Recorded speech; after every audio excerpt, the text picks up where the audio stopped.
celestial sage Narada, the one who with his divine Veena travels across all the 14 worlds singing about the glories of Lord Vishnu and inspiring many devotees to the pinnacles of devotion. Now once this sage Narada was walking along the Himalayas when he saw a beautiful cave and got inspired to sit and meditate on the feet of Lord Vishnu. As he got lost in the meditation, Indra, the king of Devatas, became insecure. He thought that maybe the great sage Narada wished to take his position as the king of Devatas. And so he sent Kamadev to go and disturb this great sage. Kamadev, with his retinue and companions, started sending cool, soft breezes. Blossoms of fragrant flowers began to grow. Soft music began to play. The cuckoo started chirping. And in spite of his best efforts, though the atmosphere had changed, Apsaras had begun dancing, yet the great sage Narada sat undisturbed. And now Kamadev got worried. He thought that maybe there was a danger to his life because this sage seemed to be under the protection of Lord Vishnu. And so he rushed and fell at the feet of the sage and begged for forgiveness.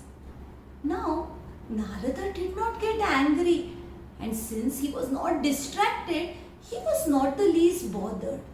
And so he readily forgave Kamadev. Kamadev went back and told the Devatas that sage Narada was indeed a great venerable one who had overcome anger as well as desire. And so also Narada began feeling quite proud of himself. So Narada went and met Lord Shiva. He announced very proudly that he had overcome Kama and Krodha because Kamadev could not do anything to him. Now Narada expected that Lord Shiva would give some words of praise at least. However, the response was quite different. Lord Shiva warned him, please do anything, but do not go and tell Lord Vishnu about this. Even if the topic comes, change it and let this remain a secret. Now, Narada thought this was very strange. And even as we do not listen to well-meaning advice, similarly, sage Narada promptly went to meet Lord Vishnu. In Vaikunta, when Lord Vishnu saw the sage approaching, he rose up and offered him a seat beside him. The beautiful Kshira Sagara on which Lord Vishnu resides became all the more auspicious because a devotee had come. When Lord Vishnu asked him what brought him there, sage Narada immediately recounted the entire episode. And Lord Vishnu in fact praised him. He said, yes, you have overcome Kama, Krodha, Mana, Abhimana because you are on the path of Brahmacharya. All these cannot touch you. At the same time, Lord Vishnu realized that the seeds of pride had sprouted in Narada's heart. And so, though outwardly the great sage told Vishnu it is all because of your grace, inside a tree of pride had started growing. And the all-seeing, compassionate Lord Vishnu decided that he had to save his devotee from this. And so, he set his Maya power into action. When sage Narada went out on his way, suddenly he saw a beautiful city. This magnificent grand city in fact outshone even the beauty of Vaikunta, the abode of Lord Vishnu. So as he entered the city and looked around at the marvels that the city offered, he asked someone to whom this belonged. And he came to know that this was ruled by a king known as Shilanidhi. Also, sage Narada observed that a lot of festivities were going on.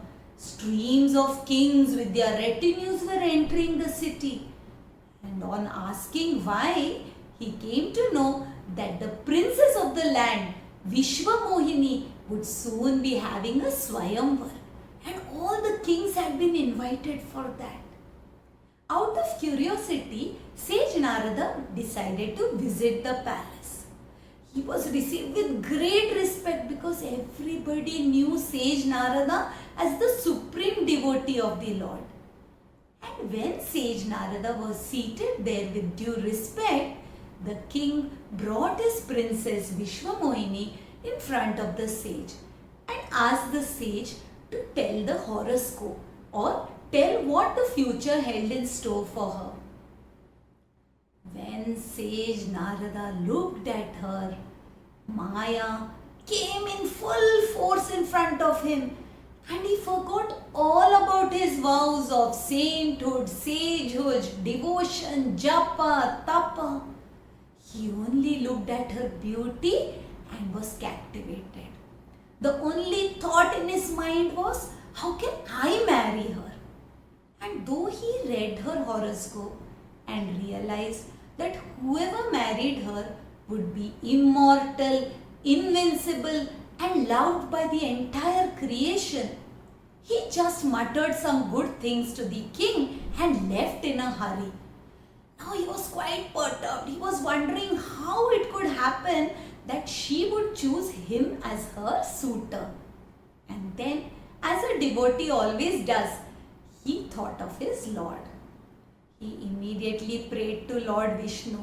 And when Lord Vishnu appeared before him, Sage Narada told his dear Lord about the entire episode and asked him, "Oh Lord, please make me as handsome as you are.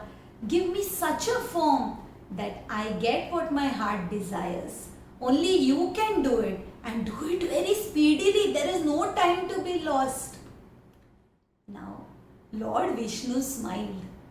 He knew that he had to save his devotee.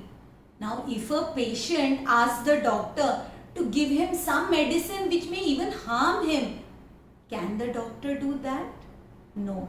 So, the physician will only do what is good for the patient. And similarly, Lord Vishnu told the sage Narada that I will do what is in your best interest and I will not do anything other than that. This is my word. Sage Narada, however, was so lost in the love of the princess that he did not understand what Lord Vishnu was saying. And so, he rushed back into the Swayamvar hall. Lord Vishnu had given him the face of a monkey because Hari also means monkey. There, two attendants of Lord Shiva, Rudragand, were there disguised as Brahmanas in the hall. They started laughing when they saw Sage Narada enter. Sage Narada could not understand what was so amusing, and so he went and sat on a seat, awaiting the entry of the princess. The Rudragand could not control their mirth. They kept passing comments, and Sage Narada was not the least bothered. He was sure that he now looked as handsome as Lord Vishnu, and so the Jayamala would of course be around his neck. When the princess entered, Sage Narada sat up straight. He looked at the princess. The princess, on looking at this Markata Roop or monkey form, grew enraged and then calling her Sakhis or attendants, immediately rushed out and moved along on the line of the kings. Sage Narada kept sitting up, kept making gestures to attract her attention, and was surprised why she hadn't stopped in front of him. While the two attendants of Lord Shiva kept giggling and tittering. Now, Vishnu himself came to the Swayamvar hall in the guise of a king, and immediately Vishwamohini put the garland around his neck. To the dismay and disappointment of all the kings around, Vishwamohini had already selected her suitor, and the king, taking Vishwamohini with him, soon went away. Narada felt as if a precious gem had been snatched away from him, and so he turned around in dismay. Suddenly, those two Rudragan called out to him and told him, "Go and look at your face in the mirror." And then they ran away. Narada, now surprised, went and looked at his reflection in water. What did he see? A monkey face! It was so disgusting and hideous that he was shocked. Then, turning to those two Rudragan, he uttered a curse. "May you become Nishachar or demons for having mocked at a sage." And then he set out to meet Lord Vishnu. He wanted to know what had gone wrong. On the way, whom did he see? It was Lord Hari himself, and besides him were goddess Lakshmi and the princess Vishwamohini. Now his fury knew no bounds. He began hurling abuses at his lord. He told him, "You are kapati, you are cunning, you are wicked.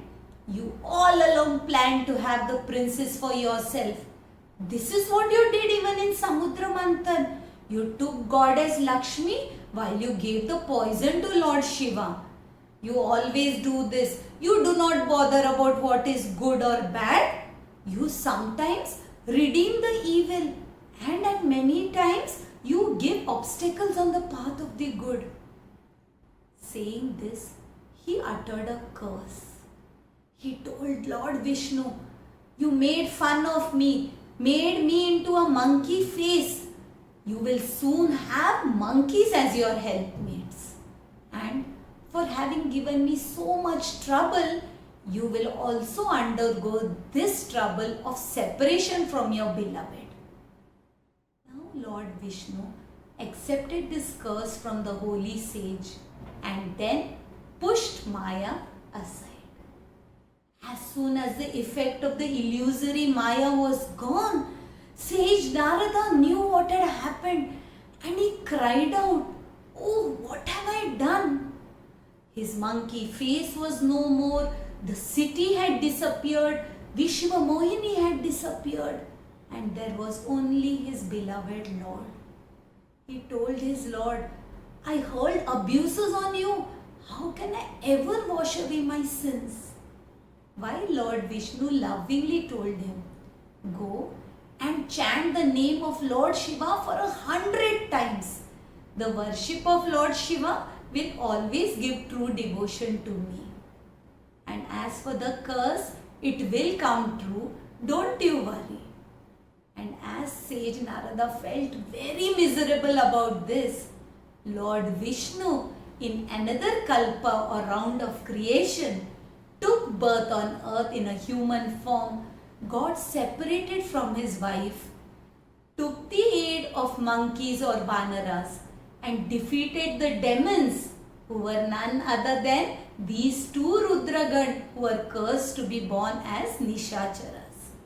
And so he redeemed them and saved all the good and virtuous on earth. This is how the Lord always, who is the Lord of Maya, comes to the rescue of his devotees. No sage, no devata, no human is immune to the powers of Maya, and only when we surrender at the feet of Mayapati can we be saved. If you like today's story, do share it with your family and friends, and do visit this channel week after week to hear more such stories. Until we meet again, Hari Om.